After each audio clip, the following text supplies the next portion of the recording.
জামাতের ওহাবিরা লাগবে না। আমার বহু পীর আউলিয়া গাউস কুতুব দরবেশ হুজুররা আছে, জানাজা পড়ার আমার মানুষের অভাব হবে না। যিনি বলেছেন আমার জানাজা পড়বেন না, উনি তো আমার আগেও আল্লাহ ওনাকে নিয়ে যেতে পারে। আমি হইলাম আহলে সুন্নাতুল জামাতের লোক। মৃত্যুর পরে আপনার জানাজা যাতে না পড়া হয়, আলেমদেরকে বলা জানাজা না পড়ে। যারা এইসব কথা বলছে তারা জামাতের লোক। আলেম উলামাকে আমি মাথার উপরে রাখি। আর জানাজা পড়ানোর যে ব্যাপারটা, তারা কি নির্দিষ্ট করে ফেলছে? যেমন বেহেশতে টিকিট দিয়ে দিয়েছিল ইলেকশনের আগে, তারা কি নির্দিষ্ট করে ফেলছে যে আমার আজকেই কবে মরণ হইব? নির্দিষ্ট করছে কিনা তারা?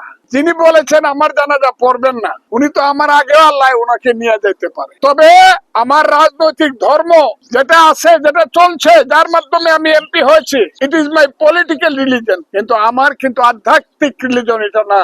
আমি আল্লাহ রসুলে বিশ্বাসী মানুষ, আমি কোরআনে বিশ্বাসী মানুষ। আমি সেই আল্লাহ রসুল এবং কোরআন, আমার দিনের নবী সাল্লাল্লাহু আলাইহি সাল্লামকে স্মরণ রেখে আল্লাহর নামে আমি বলছি, আমার মৃত্যু যদি হয়, মৃত্যুর আগেই আমি যেদিন রাজনীতি ছেড়ে দিব, আমার সেই আল্লাহকে পাওয়ার পথে আমার একটা রাস্তা আছে। সেই রাস্তাটা হলো আহলে সুন্নাত ওয়াল জামাত। আমি সুফিবাদী লাইনের মানুষ, এটা খুব ক্লিয়ার, সবাইকে জানায় রাখতেছি। সংসদে আমাকে সময় দেওয়া হয় নাই বলে যে মাজার উৎখাত করার যে ওহাবিদের যে চক্রান্ত, সেই চক্রান্তের বিরুদ্ধে আমি কথা বলতেই পারি নাই। সেই কথাটা আমার খুব নির্দিষ্ট কথা ছিল। আমি বলতে চাই, এই দেশে যতদিন ওলিয়া উলিয়া গাউস কুতুব দরবেশ থাকবে, যতদিন হযরত শাহজালাল শাহপরানরা থাকবে, যতদিন গেসুদরাজ থেকে ধরে যারা থাকবে, যখন নাসিরউদ্দিন শাহ পর্যন্ত যতদিন এই দেশে, আমি জানি আমি বংশানুক্রমিক ভাবে আহলে সুন্নাতুল জামাতের মানুষ, আমি তাদের লাইনের মানুষ, তাদের সাথে আমি আমার মৃত্যু পর্যন্ত থাকবো।